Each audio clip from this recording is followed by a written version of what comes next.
the Dope Conversations podcast. I'm your host, Kim Bella, and I got a friend in here with me today. It's my girl Celeste Black, and the crowd goes crazy. Please sit down, please sit down, please sit down. Security. The security, please sit her, please. Yeah. I love it. I'm so happy you're here. I'm so happy to be here. Oh my God, you look so pretty. I'm loving it. Thank you. Yeah. I have a whole, I have a story about everything. Yeah. I even have a story about this. Really? Yeah. I love it. It's so becoming. Thank you. I was looking at you when we was talking. I meant to say that, but other stuff, was trying to get everything right. I said I'll save it for the recording. Yeah. You look so pretty. Thank you. Yeah. Thank you. So how you doing? I'm doing good. Feeling good? Yeah, I'm in a How good hot place. Oh, is it's, it? If he's trying to give us a warning, Right? to get ourselves together. I usually don't cuss, but it's like damn hot. Yeah. If he's trying to give us a warning to get ourselves together before, I'm Then getting here's back. the message. Yeah, This is what- I got it. And it doesn't help with Miss Perry. Ain't that what's happened to Brown yeah, College? Perry. Yeah. Ooh. I try to text Perry and tell her, like, we got things to do today. Don't come in here today. Yeah. See, Perry don't pay no attention. Yeah.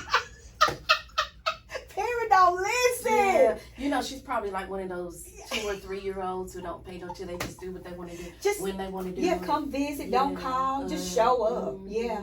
She And say, raggedy. man, what, girl? Yeah. Her raggedy stuff, Listen, thank you for being here today. It's a holiday today, and we in here pod. Hey, baby, when we gotta work, we work. We got stuff to do. Yeah. And, But I'm so thankful for your yes, because we had like the dopest conversation on the phone. Yeah. I didn't want to hang up, but I was like, I gotta go for Yeah, I start shouting. Yeah, it was much. We could have made that. Yeah, that could have been the podcast. Oh my God. So for those people that don't know Celeste, tell us about who she is. So, Celeste is just... She's dope. Okay, sorry. Well, thank you. It's hard for me to talk about. So, I'm here. Celeste is the owner, creator, alchemist, or whatever of a skincare company called Skin by Mary B. It was created while I was going through my journey with breast cancer, stage 3B breast cancer. So, it's kind of crazy. I was diagnosed. My aunt was like, "You're sick, but you're not really that sick." My people kind of crazy. Yeah. I just had stage 3B breast cancer. Yeah. You're But sick, you're not really but sick. you're not really sick. So you need to find you something to do with your time. Yeah. So she actually recommended that I learn a new language or something. Yeah. And I was like, I don't want to do that. Yeah. But I did want to try to save my skin. So right before being diagnosed with the breast cancer, I was one of those type of people that I used it. They told me it made me look younger, skinnier, whatever. I used it right, and I never looked at an ingredient. I just, if it's made in the USA, it's safe, right? And so when I got diagnosed with the breast cancer, I found my breast cancer was not hereditary. So it most likely came from stress, skincare products. It was hereditary? It was not hereditary. So it probably came from food, stress, skincare ingredients, hair care products. So I used to put conditioners in my hair and leave them in all night. And one of the ones I used was placenta. Yeah. So placenta is estrogen, is hormones. So guess what type of cancer I got? Oh my God. Estrogen based cancer. Oh my God. So you knew? I didn't. Whenever they said that, and I started thinking about it. Yeah, because there's so much research out there. We can go research stuff on products right now. Yeah. And it's there. We just don't read about it. Yeah. We just assume it's safe. We don't think about reading it. And if it's made for a woman of color, there's a chance that it has 70% more carcinogens in it.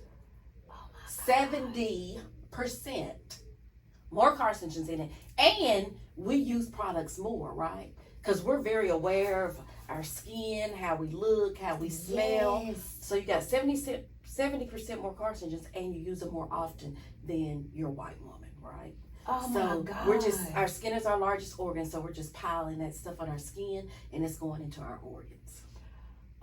Yeah.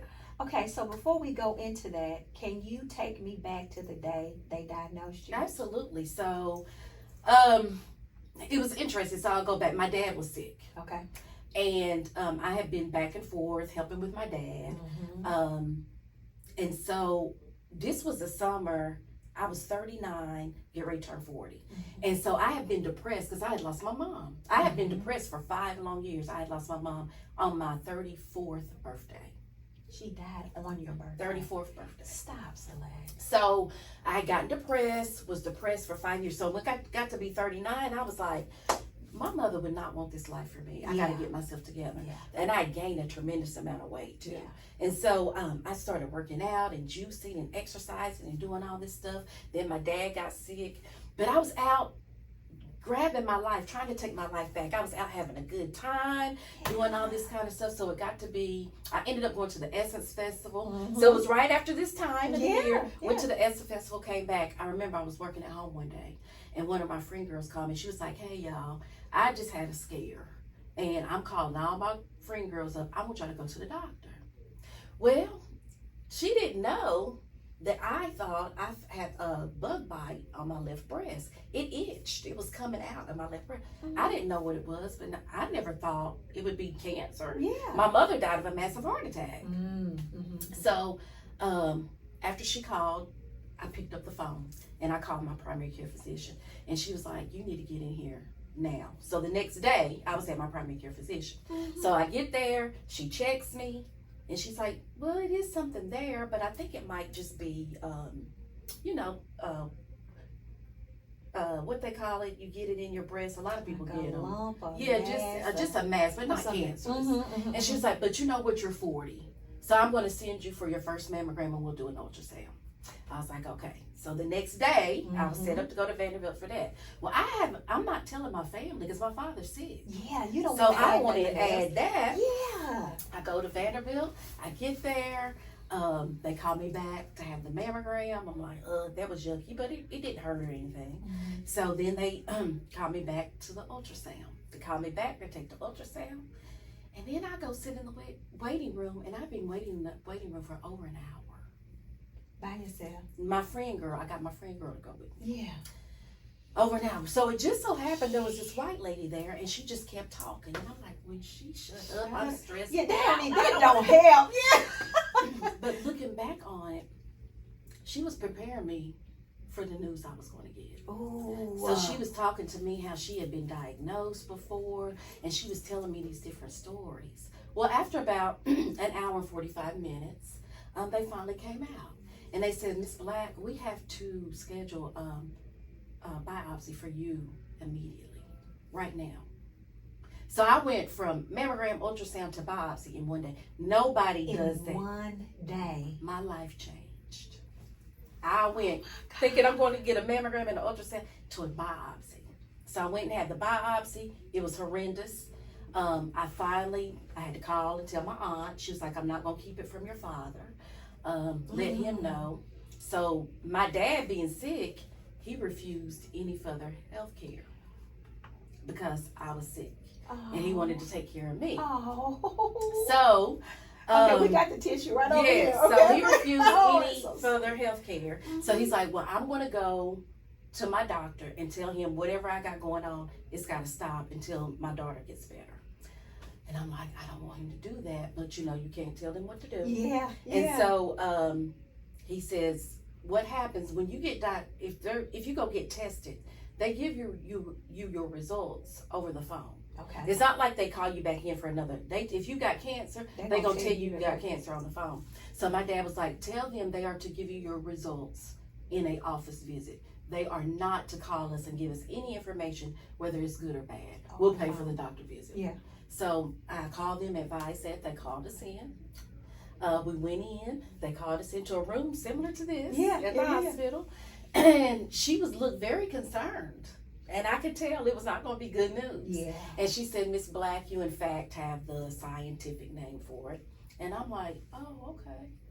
Yeah. So my dad just breaks down. My aunt is stoic. My dad breaks down, and I'm like, okay. I said, well, I have a run next month. So And I have bought an outfit, and I have bought my shoes. And so, can we go ahead and schedule this surgery? Because I need to be in Atlanta next month. And she just kind of looked at me like, honey, like, do you understand? Yeah, do you understand? Yeah. And not only that, I guess she was thinking too, because they've seen the X-rays and all that. So they're seeing that I have stage 3. I don't just have breast cancer. I have stage 3B breast cancer, which means there's only 4 stages, right? So they're seeing that it's probably gone into my lymph nodes. But it hasn't gone into any other organs of my body. So that would have made it the 4, but it was stage 3B. So I'm just like, what are we going to do? I didn't have a clue you didn't, of what the process was for breast cancer, that I would be battling this for years and years and years. Yeah. So she was like, baby, I need you to cancel all that. Yeah, that's not going to happen. And I must say, 2 years later, I went back and I did the run. You did the run. Yeah. Good. Oh my God. So that was a whole process. Chemo, radiation. Did you have to do that? I had a year and a half of chemo. The type of breast cancer that I did have. So there's different types. You can have rare, and then you can have the types that they know how to treat, right? So the type that they thought I had was triple negative, which is a type that most African American women get. But I didn't have that type. I had the type that an older white woman may get. And it was estrogen hormone driven. Okay. Yeah, which is probably from using the ingredients that I used to use. So I used to have this joke, and I told my doctors this. So I used to have this joke that I was, in my past life, I was a wealthy old white woman. Yeah. Well, I got the type of breast cancer that an older white woman would get. Wow. So that was interesting to get that. So I stayed pretty stoic through the journey. I probably didn't have a lot of emotion, but I had a year and a half of chemo. I had 6 weeks of radiation. I had a double mastectomy. And then I didn't have breast for an entire year and a half. How was that? It was very interesting. So at first it was okay. So looking back at it, I was like, I had prosthesis. So a lot of times you think of prosthesis with a leg or an arm, but the prosthesis I had was with my breast, right? And so I just didn't think much about it until probably about when I got to be about 12 months in. I was wearing these ugly bras, and they're prosthetic, and they're heavy, and you sweat, and it looked like a grandma. So I was getting really tired at that particular point. But God gave me the strength that on days that I didn't want to wear it. I was just gonna ask you. I didn't wear it. Did you? I didn't wear it. On days I didn't feel like wearing it. Days that I didn't feel like wearing a wig, I was bald headed. Like, he gave me that strength because I was such a vain person. Let me tell you, when you can be such a vain, because before I got sick, and I'll admit this about myself, I was not the best person in the world.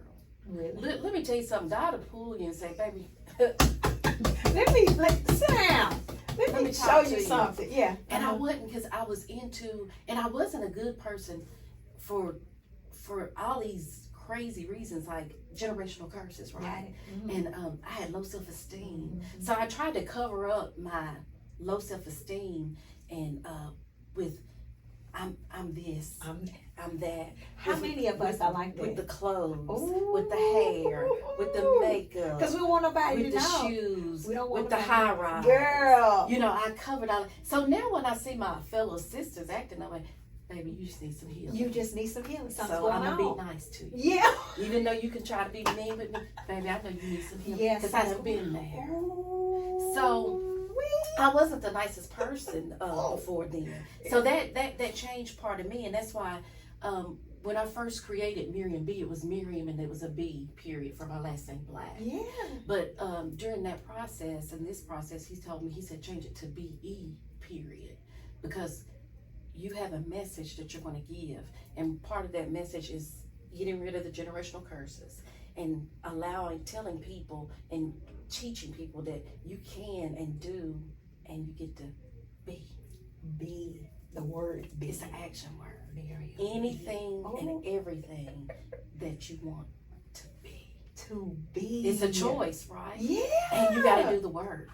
But if you want to be beautiful, you be beautiful. Be beautiful. If you want to be healthy, You can be healthy. If you want to be sexy and sensual, be sexy. sexy. But you can be all this, and they're amazing things. You don't have to tone that down for anybody. Yeah. Just be that. And it's okay. And whoever can't handle it, that's not about you. That's not you. It's about them. So go be.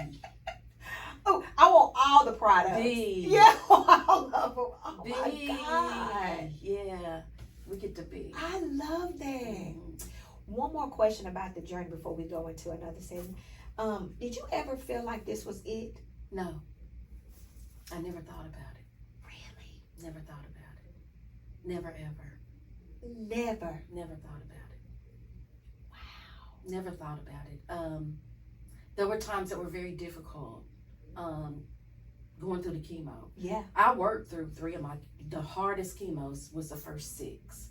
And I worked through 3 until I could no longer do it anymore. And I remember getting down at the end. Now, I remember getting down at the end. It was so hard on my body. Yeah. I do remember getting down, and there were certain days that would be different ways. Mm-hmm. There were some days there were days at the end that I said, I'm going to quit the chemo. I'm tired. It's too much. Yeah, it's too much. Mm-hmm. And my aunt said, oh, that's what you think you're going to do? I'll drag your ass. Yeah. We're not quitting. And then there were the days that I remember I had an aunt, her name was Stella. Mm-hmm. And my Aunt Stella had lung cancer. She smoked. Mm-hmm. And she had lung cancer. And my Aunt Stella, till the day she died, she got up and she got dressed and she was sitting in her chair. And she put her clothes on and her wig on. And she was sitting to the day she died. The day that she died, my father loved her salmon croquettes. She made him salmon croquettes to send to him before she went to her bed to die. Oh, wow. But anytime that we went to see her, to take care of her, she met us in her chair, dressed to the nine, with her hair on. And she said, and I remembered, I said, that's what I'm made from, right? That's what I'm made from. So that's what I have to remember as I'm going through this journey. And then I used to picture myself, and I would pray and ask God to give me peace with this journey, because I knew it was his journey. Yeah. And I would imagine myself lying in God's arms by the stream. I would be lying, we'd be in the grass, laying by the stream. So I would feel the coolness of the stream. And laying in his arms, and he was holding me. Safe in his arms. Yeah. And that's all I needed. And then I was okay. The pain would go away, and I would find comfort, because in my mind and my brain, and I was laying in his arms. Yeah. By the stream in the beautiful grass. Oh, so that was peace. Yeah. Yeah, it was peace. Yeah. And I think that journey was probably necessary, because I'm willing to bet you're not even the same person. Not at all. Thank God. Yeah. And I tell people, and I see women who are going through the journey, and sometimes they fight it, right? Let it go, surrender. Because he's saying, I got you here for a minute. And a lot of times I see, there was this one lady I watched, she doesn't live in this town, and I watched her going through the journey, and she stayed fighting. She was always in some drama and some mess. Yeah. And guess what? She couldn't heal. Couldn't heal. See, the doctors can do. They can cure you. They think they can cure you, right? But Jesus heals. See, there's a difference in curing and healing. Ooh. And I need my seatbelt. Because I ain't gonna get up. There's a difference in being cured and healed. So I needed my body to be cured, and the doctors were able to help me with that. Yeah. But my spirit and my soul needed to be healed. And that was why this was my journey. Ooh, ooh, ooh, ooh. Ain't that a song? Ooh, ooh, ooh. Oh my God. Okay, so your aunt says while you're on this journey, you're going to have to do something. Because you need to do something. Yeah, you need to keep your life as normal as possible. Yeah. So this is where Miriam began. Yes, so she was founded. So I dabbled in oils and stuff before. So, and let me go back. Yeah. Your journey of what your life is going to be, it's already laid out. And each step, if you look back, you'll see all the little footprints there. And so my aunt and I had a conversation before, and I remember I was going to work before doing this. I was a corporate trainer for Nationwide Insurance. And I remember going to work one day, and I worked out in Franklin. And I'd go through the neighborhood with the beautiful homes and this and that. And you just get in your own little brain. And I was like, Lord, it has to be more to life than me just going to this job every day. It has to be more. Yes. Honey, I remember that feeling. Honey, I didn't know he was going to take me through this journey to get me to the more. But he said, it's got to be more. And I told my aunt, I said, I want to open a business. I don't know what it's going to be. I said, but I know it's going to be colors from the Bible, the reds, the greens, the golds, the beautiful colors. And she was like, yeah, that's interesting. Yeah, something is going to pop up. So we talked about it. I was like, I don't have a clue what it's going to be. Yeah. So then God told me, he said, I want you to do something. He said, I know you don't like your first name. My name is Miriam Celeste Black. Okay. I never liked the name Miriam. I was never called Miriam. Yeah. He said, I want you to put Miriam B on your car tag. I said, what? You know I don't like his name. Yeah, like people what? People say, what is that? What is Miriam? Like they do now. Yeah. Because in my mind, I'm like, what's that? Yeah, okay. And I'm like, are you sure? He said, put it on there. Miriam B. So I put it on there. So people would be like, what's that mean? Yeah, I was like, it's my name. But it's going to be a business one day. I just don't know what it is. And so as I started going through my cancer journey, mine says find something to do, and I want to try to keep my skin. I know it's going to go through a lot. A year and a half of chemo, it just dries you out, burns you, all that. And so I started just using these different oils and things, and I posted my journey on Facebook. So people would see my journey. And so they would notice my skin. And they'd be like, oh, your skin is so, are you sure you're sick? Yeah. And I'm like, well, hell, that's what they tell me. And after all this money I done spent, I better have been. That something's going on. Yeah. So I'm going through this journey, and I just start posting. So I made some body butter one time. And people started asking for it. And I'm like, honey, they don't want this, but I'm going to go along with it. You know how people do. Give me some of that. Give me some of that. When you get it, they don't want it, right? So I gathered all my stuff, and I said, okay, I'm going to gather my stuff. And when I got it, they wanted it. I want some. But baby, it was June when I started making it. Well, at the time, I went to YouTube University. Don't go to YouTube University. Don't go to YouTube University. And so, the big thing was coconut oil. Yeah. So I'm whipping up this beautiful butter, baby. So I ship it out. It's 100 degrees. And what happens? Coconut oil only has a melting point of 74 degrees. So by the time I can get it out good, baby, it's melted. They get it and it's not pretty, right? So I'm like, baby, I got a job. I got a corporate American job. I make money. I ain't got to do this. Y'all not going to stress me out. Look, I was just doing this for me. You wanted it. So I said, what I'm going to do is go back to my job, and I ain't going to worry about this. But God said, no. I got something for you. So he started downloading into me. Go look here. Go research here. So I started researching and finding out about all these different oils and butters that people have never heard of. And I'm like, well, Lord, this ain't mainstream. Ain't nobody heard of this. Ain't nobody going to buy this. And I started using it. And he said, in the summertime, you're going to make an oil. In the spring, summer, and fall, we can make butters. But it didn't stop there. He kept downloading and downloading and downloading and downloading. As a matter of fact, he kept downloading too much. I got ahead of myself. Because at the beginning, I'll be honest, I didn't know nothing about no business. Yeah. I didn't know what I had in store for me. Yeah. And I think at that point, ignorance was bliss. Because had I known all I had in store for me when dealing with the business, I would have said, oh no. Yeah. Really? Oh no. Yes, too much. Baby. This has put you down through there. Yeah. And, that. And what happens when you're going through this business journey, it reveals everything that you are. The good, the bad, and the ugly. So you got to say, okay, I'm gonna face it and deal with it, or you're gonna run from it, or it's gonna run you off. Yeah, but it's hard. Yeah. It's hard. So what are you gonna choose to do? So I chose. I'm pretty strong now. It's days that kicked me in my butt, and I was like, in the bed, sucking my thumb, balled up, baby. Like, I can't do this no more.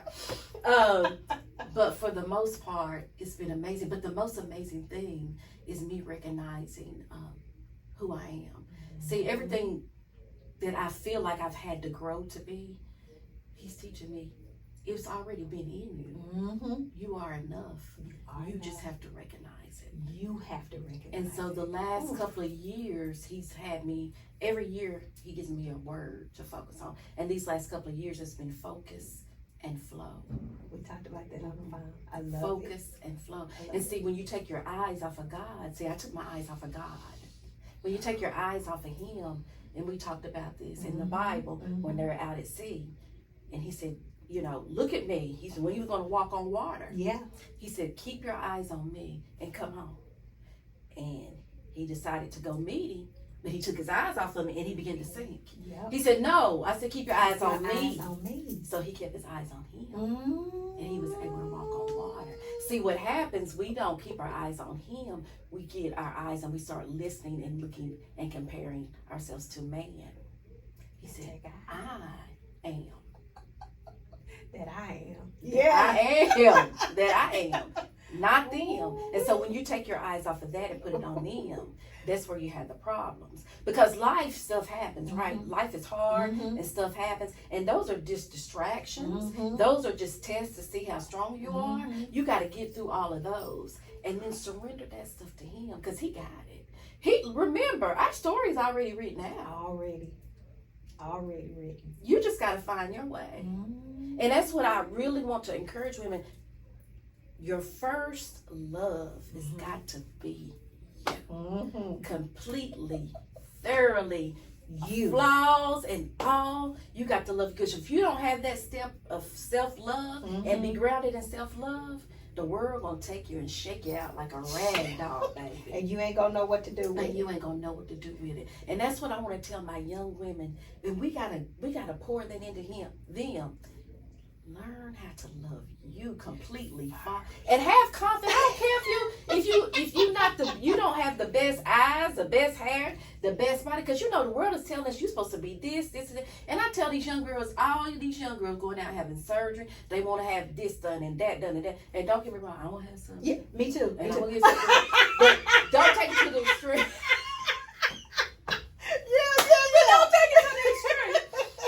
Because when they're going and getting all these butts and stuff done, let me tell you something. These men, who they married to? Yeah, they ain't married to nobody with the big old BBL. They might want you for the street. Come on. Ooh, I'm gonna keep my seatbelt. I'm gonna put it more tighter. Wait a minute. They might want to be sitting with you in the streets, but they're not gonna make that home.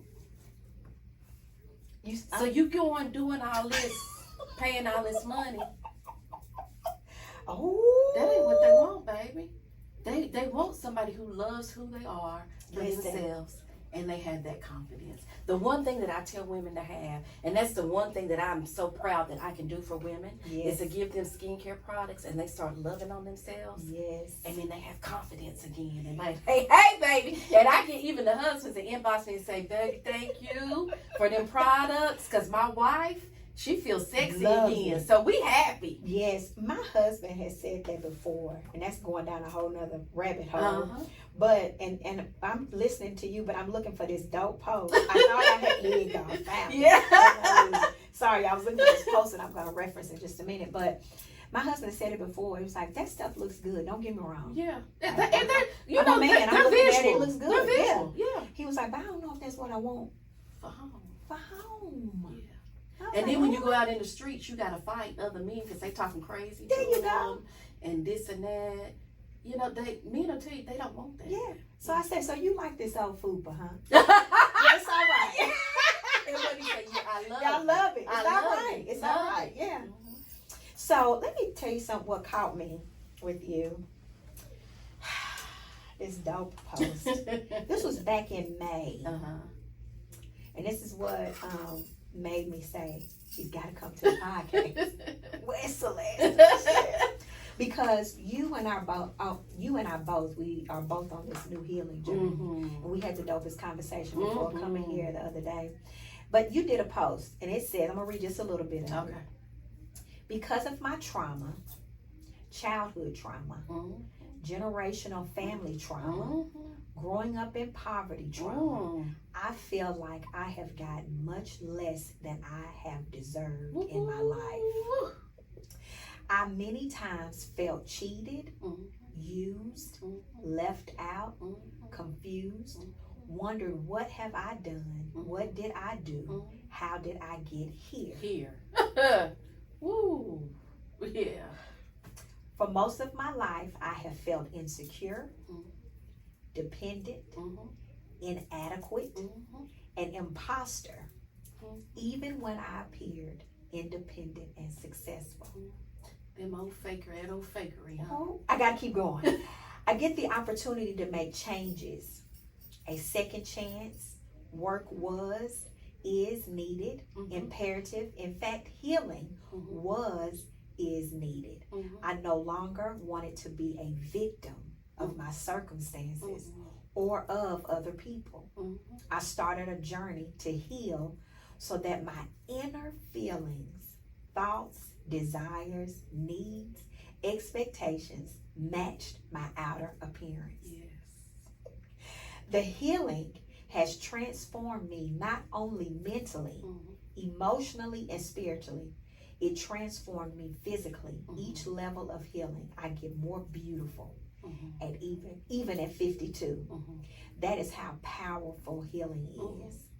Right now, I'm learning to be myself, flaws and all. Some of the things I say and do not wear may not be conducive to what people think I should be doing and being. And for those, I pray you find healing so you can do the same, so you can be free too. Yeah. So it's amazing here. Yeah. Listen, when I read that, I think I read it 10 times. Yeah. It's amazing here. So you can be free too, because people look at us and judge us. So one thing I can say about me is I can walk in a room and I can own it.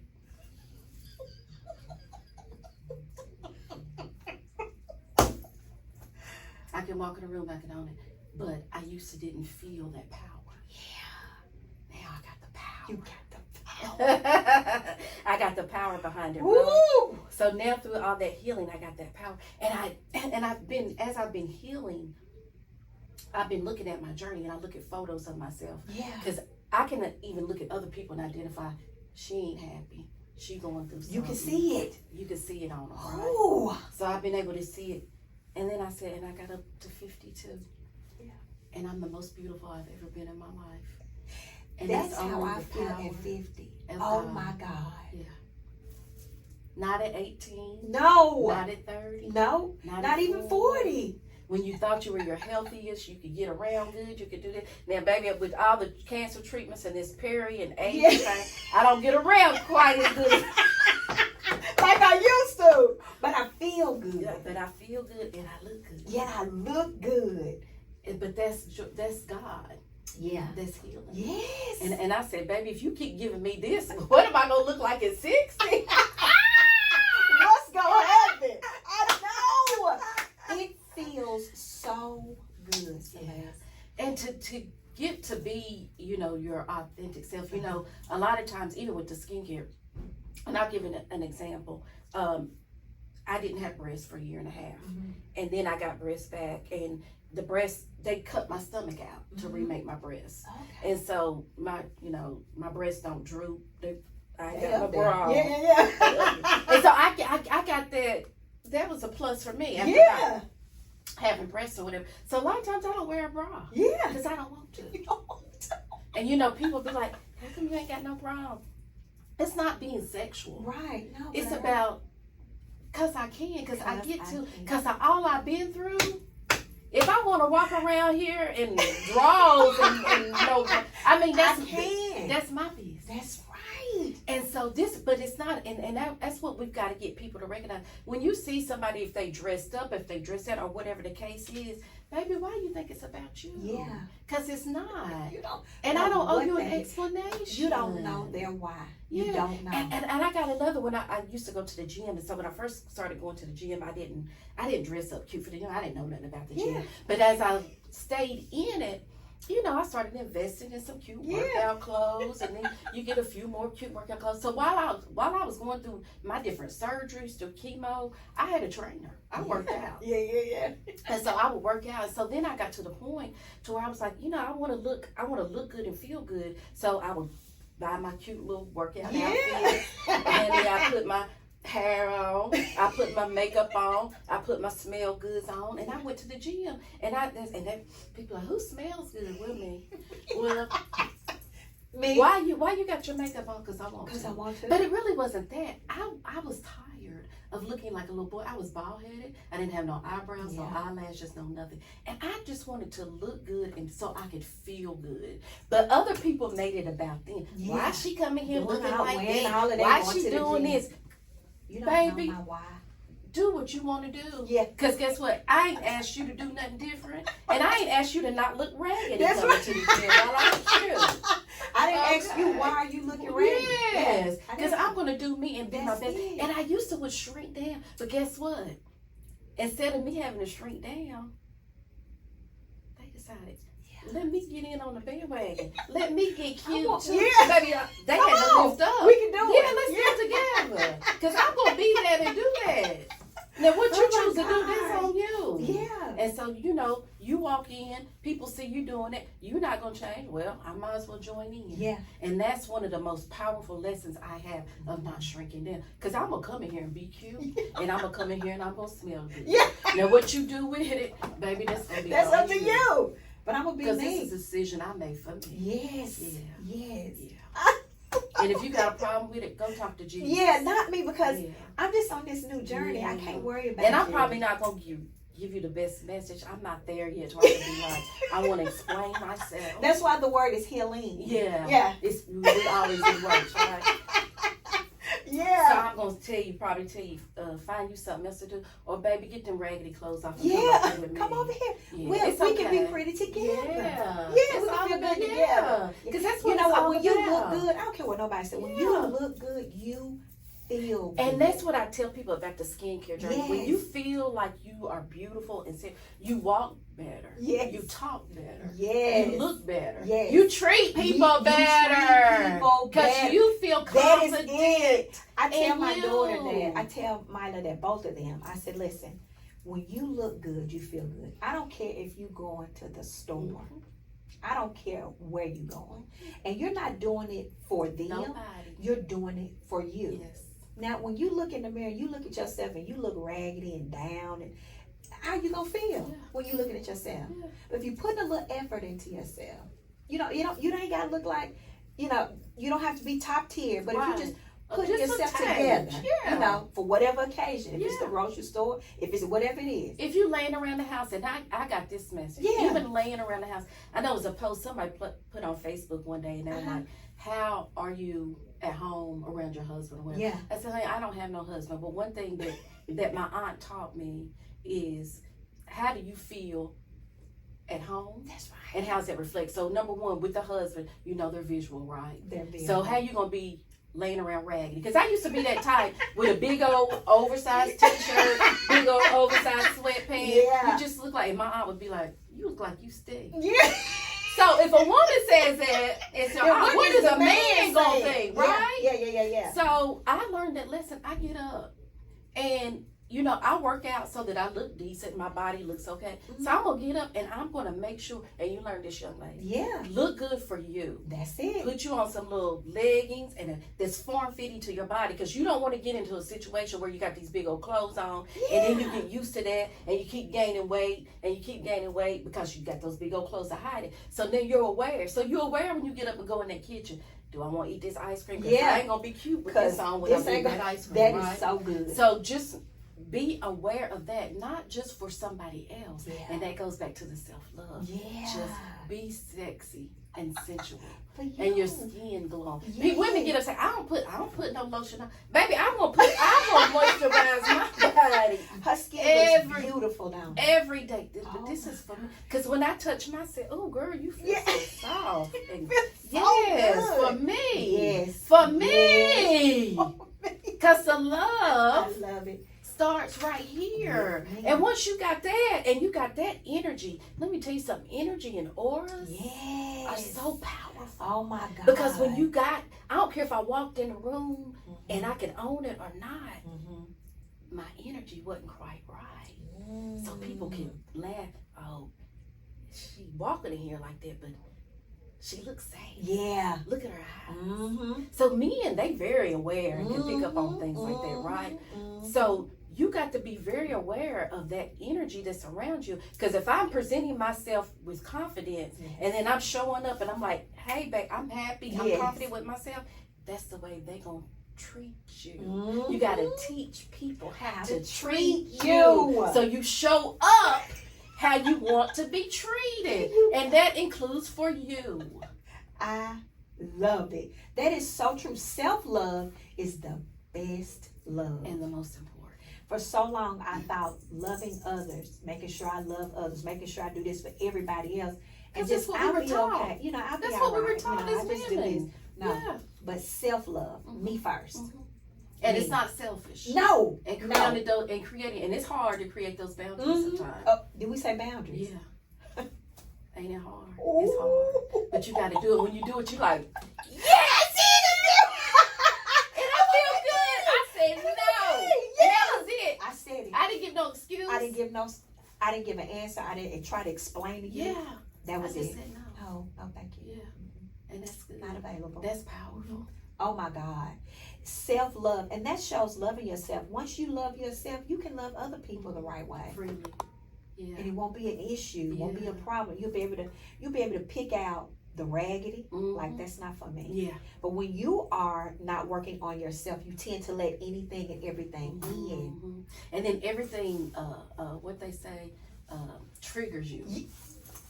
Anything anybody does or says, it triggers you. Baby, I'm tired. I don't want to be triggered no more. I'm good. I'm tired. I was so crazy. Me and Peter was on the phone the other day. We was talking, and I felt myself. Her and I, we were just in heavy conversation, and I felt myself getting triggered by the situation that we were talking about. Not her, but just the situation. And I was like, P, I feel it. I'm gonna call you back. And she was like, go do your tools, go do it. Yeah. And she came back and she was like, we're in this together. Yeah. You know what I mean? Like, I get it. I had to go think, I think I might have been triggered a little bit too. Yeah. Okay, let's work on it. Yeah. And so I'm just learning not to keep living in that, not keep allowing that to keep going and going and going. I'm like, wait a minute. I'm not there yet. Yeah. So let me stop. You know what I mean? And let me get out of this situation. Yeah, let me get out and fix myself. And then we talked back again, and we were just laughing and talking. She was like, I get it.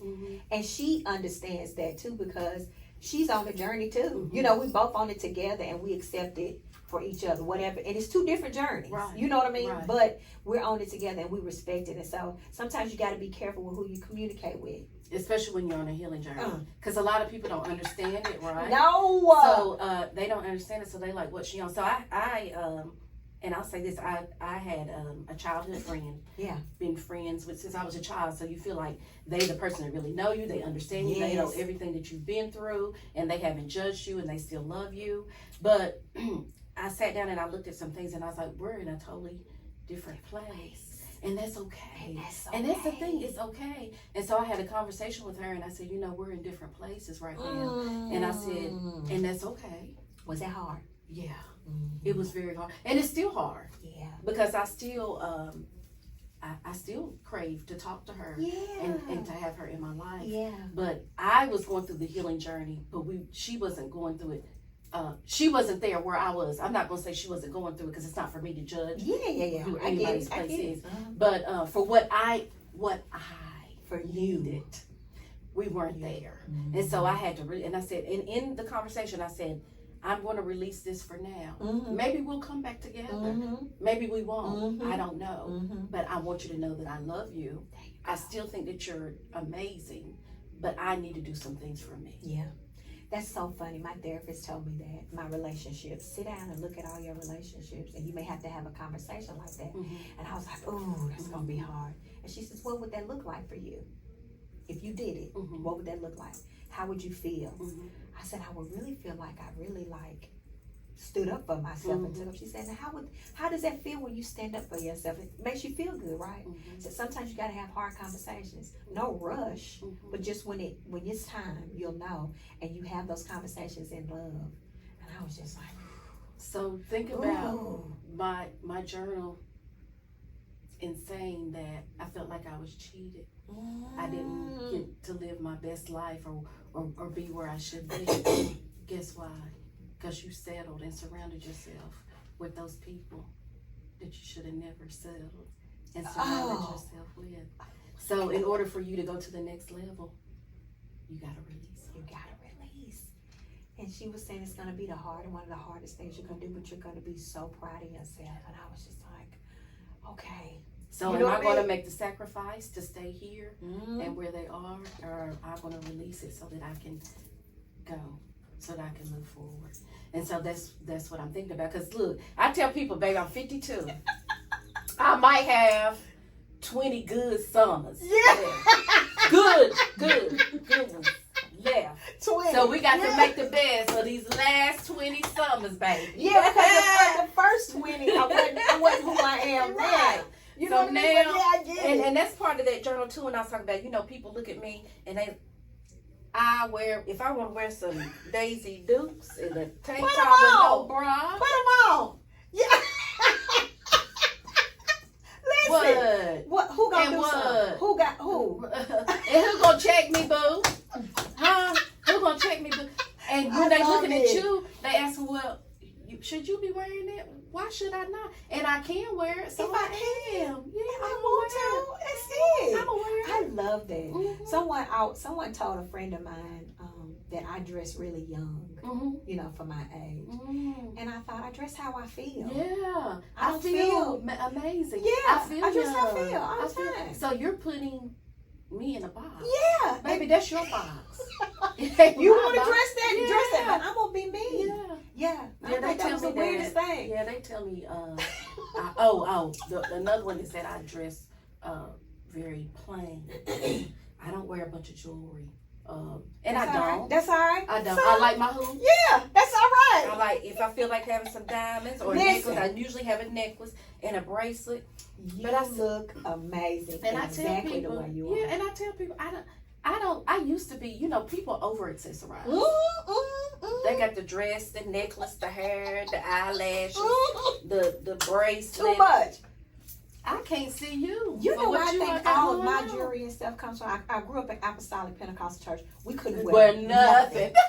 Baby, where is it? I need all my bracelets on. And that's what I do. And that's but they tell me I'm so plain. But if you don't, but if you don't, it's okay. There's some days I don't, and some days that I do. And I like some days I'm over the top of what I wear. I might have a statement piece on that this big, just like my hair. So it's kind of like my hair came about. People, coming out there. So I, was wearing the wig. Because what happened, I took the treatments. A new drug came out. My doctor was like, I want you to take this new drug. My doctor fought for me to take for that new drug. I took the new drug. I was like, is my hair going to fall out again? They was like, no. My hair fell out again. So my hair fell out again. But this time, I got alopecia. Okay. So it just burned a bunch of the hair off. Okay. So then I started wearing the different wigs. And so I would wear the wigs. And then my hair it started getting bigger and bigger. And bigger. And I don't know how it started getting, but it kept getting bigger and bigger. But then people started identifying me. So it kind of became a part of my brand. Your signature. Yes. So it became a part of my brand. So see, that's why I'm going back to everything that's meant for you. God just like works it out. And it just kind of. It's a part of the plan. It just comes through as part of the plan. Yes. So my hair, at first I was like, I don't know. Is my hair too big? No. I don't know. Should I do it? Honey? No. The bigger it gets, the better I think I am. There you go. I love it. So it's I'm like your wear my signature. hair. Yeah. I don't know what I would do if it was like flat. You know what I mean? Like it looks great. So my aunt gave me this, she told me, she said, one thing I want you to work on doing is not looking like everybody. She said, so many of us. We got the same weave. We got the same baby hair. What is it? We got the same everything. She said, I want you to work on being different. She said, you may not be outstanding in everything that you do. And that's okay. And that's okay. But you will stand out. You will stand out. She says, I don't want you to look like everybody. Yeah, I love it. And you don't. It is beautiful. Thank you. Your whole look, your aura, everything is beautiful. Okay, so before we wrap up, I want to hear all about your products. Okay. So tell everybody where they can go get them. Okay, so my products. So I started working on my products, and again, I told y'all the fiasco that I had, and God started downloading into me. And so then, it was one Thanksgiving. My brother lives in Florida. Okay. And it was one Thanksgiving we were going to see my brother in Florida, and I had been following this lady on Facebook, and I knew she dealt with a lot of shea butter and stuff like that. So right before I was going to go to Florida, it popped up, for some reason her dress popped up, and I found out she was in Jacksonville, Florida, the same place I was going. So we were going for Thanksgiving, and I told my brother, I said, hey brother, while we're here, I want you to take me by this place, because I want to meet this lady. So we went there, and it was kind of like a warehouse, and we went to the back, and we were like, oh, they're not here, we can't get in. But something said, don't give up. I said, take me around. Take me around. So my brother, he's very charming. And he wants to make everybody happy. He listens. He's like, okay, sis. So he takes me around. We get to the front. Bam, they open. So I go into the store to meet this lady. And I had already been making products. But God had my journey to be better and more. So I met this lady who, her journey started out, her son had eczema. And she said it kept going up his body. And she said if it got to his face, I was going to have to remove him from school because he was being bullied. She said, so I would buy shea butter to help his skin, but every time I got it, it was a different formula. She said, so I decided I'm going to Africa. So she packed up her stuff and she went to Africa. She said, I'm going straight to the source to get me some shea butter. So she gets to Africa, goes straight to the source to get her some shea butter. She buys up all the shea butter.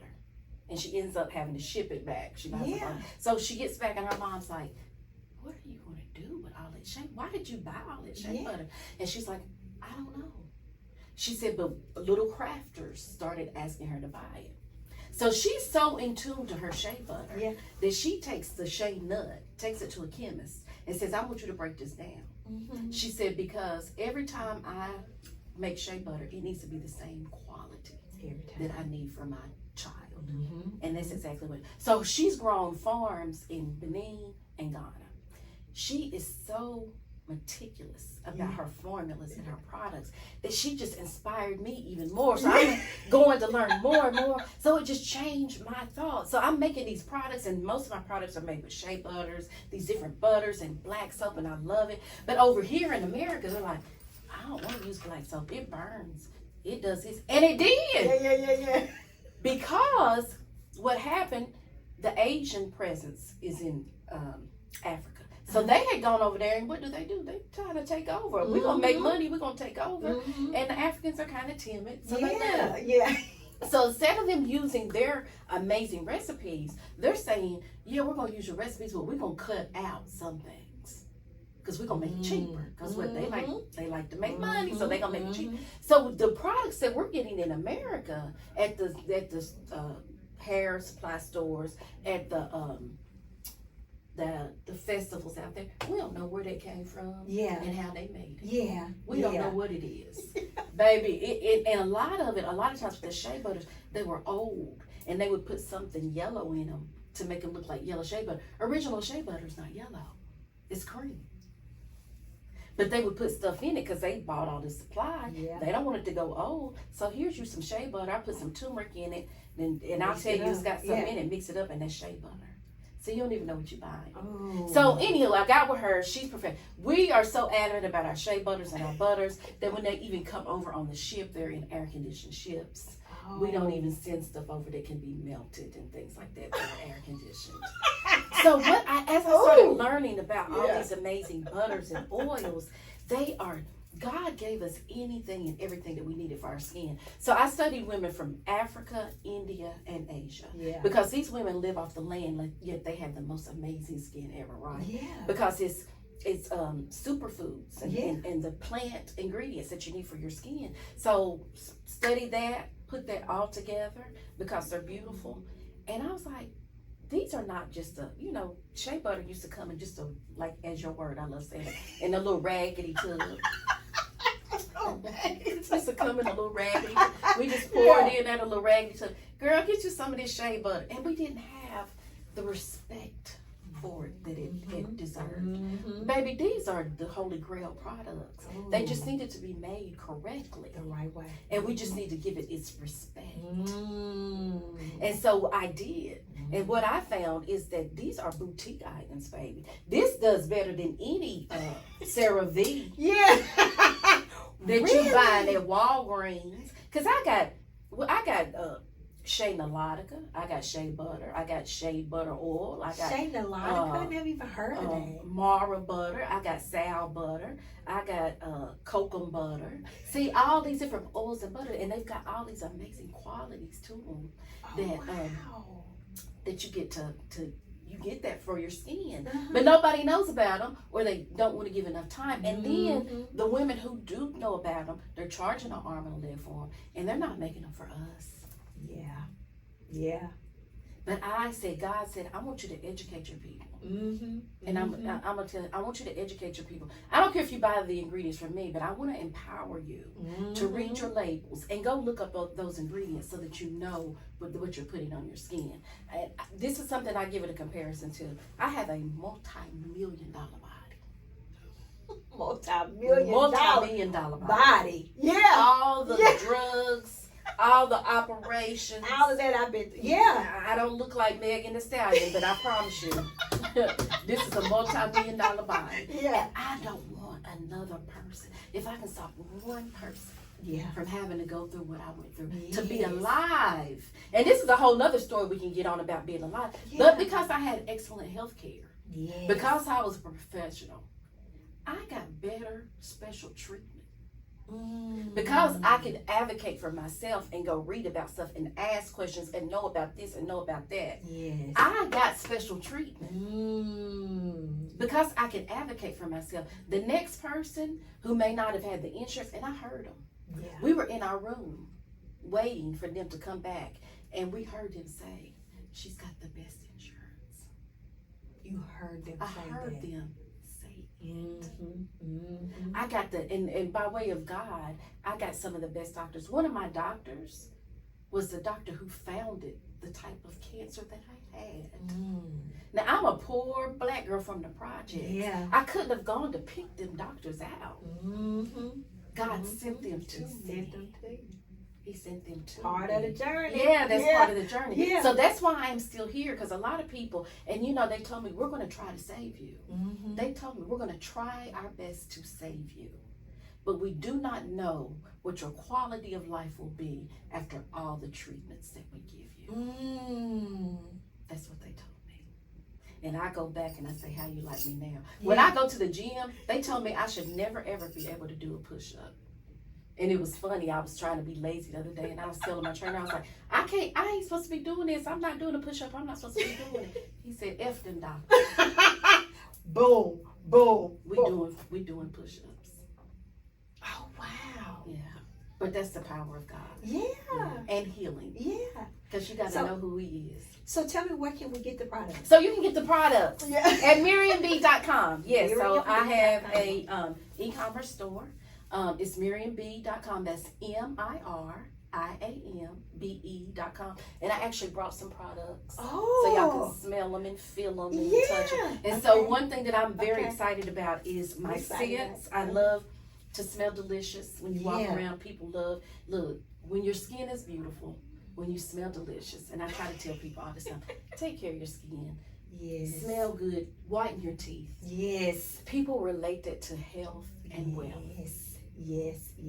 And I give people that test. I was like, when I walk in the room, I can own it. You can own it. With the most richest women that I've been around. And I'm not rich. I'm not wealthy. With God and love, I am those things.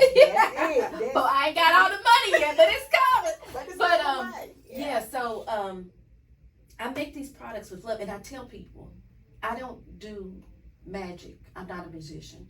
And I'm not Jesus. I don't perform miracles. You don't. But I do start our products start with love. And how they start with love. Think about these African women. It's what, 95 here, and we complain, woo, we can't go out. Girl, it's hot. Ooh, you got in sweat. And they are out there making shea butter and black soap and Moroccan black soap. And it's probably 175. Ain't no air conditioning. Ain't no lunch breaks. Ain't no water breaks. No and guess complaining. what? Nothing.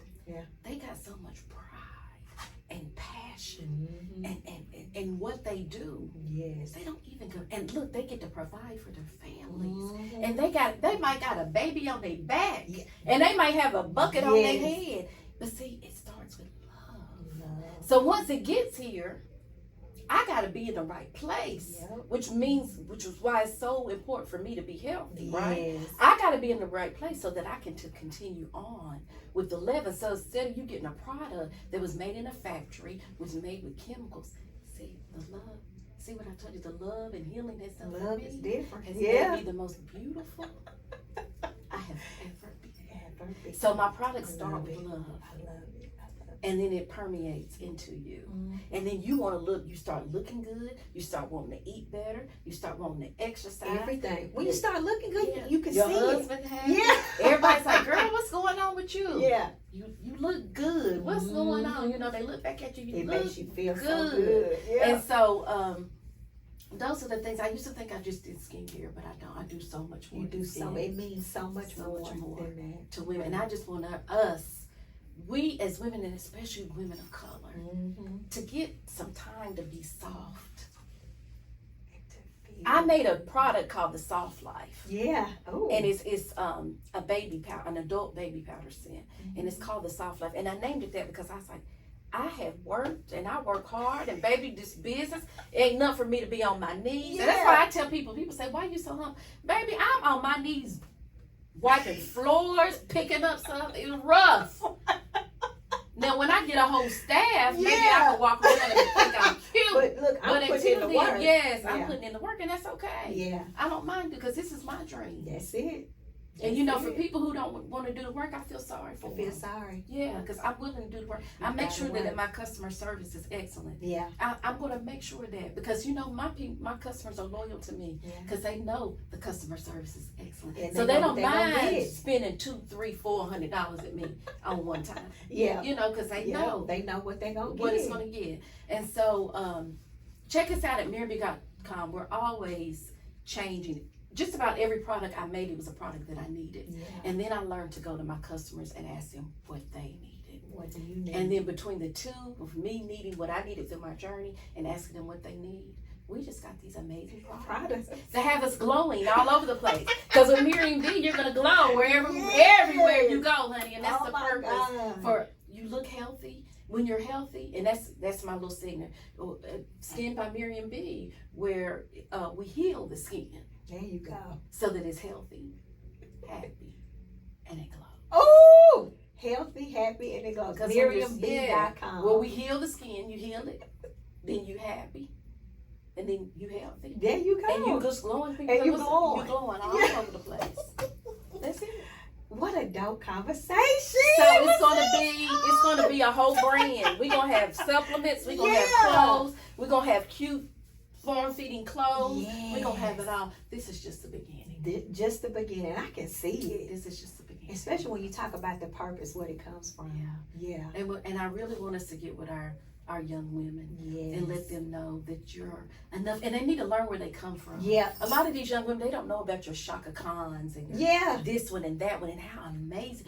First of all, what those women fought through to even be where they were. There you go. And then, you know, America took their sex appeal. We don't want them to look sexy. We want them to look homely. You look at Jamarla Gibbs.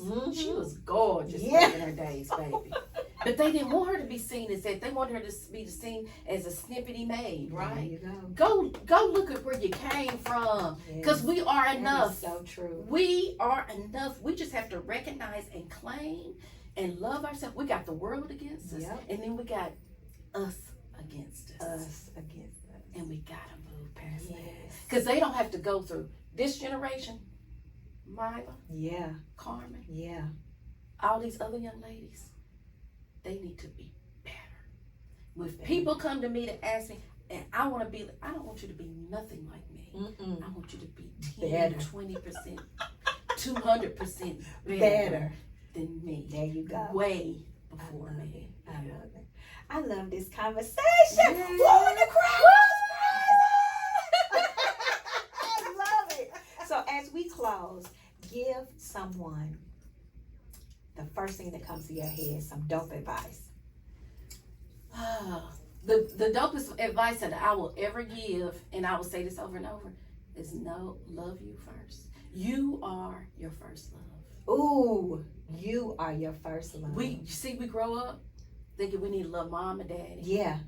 But the reality is, it starts with loving Love you. you first. Yeah. Oh my God. Yeah. You got to love you first. Yeah. How dope was that? I know it was. I know it was dope. You got to tell me.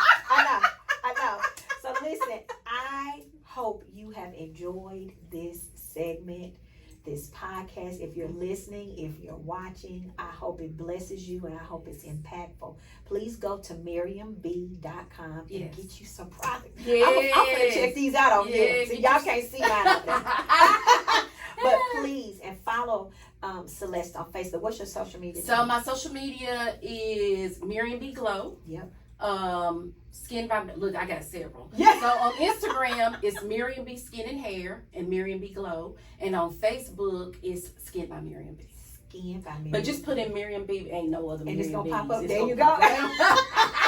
I love it. Listen, don't forget to like, comment, and subscribe, and share, and tell somebody about this podcast. Yes, honey. and buy. Keep us in business. We're a small business. Keep us Yes, in business. keep them in business. Listen, we need it. Support us. Yes. We need it. Yes. I love you big. Until next time. Until next time. Bye. Thank you.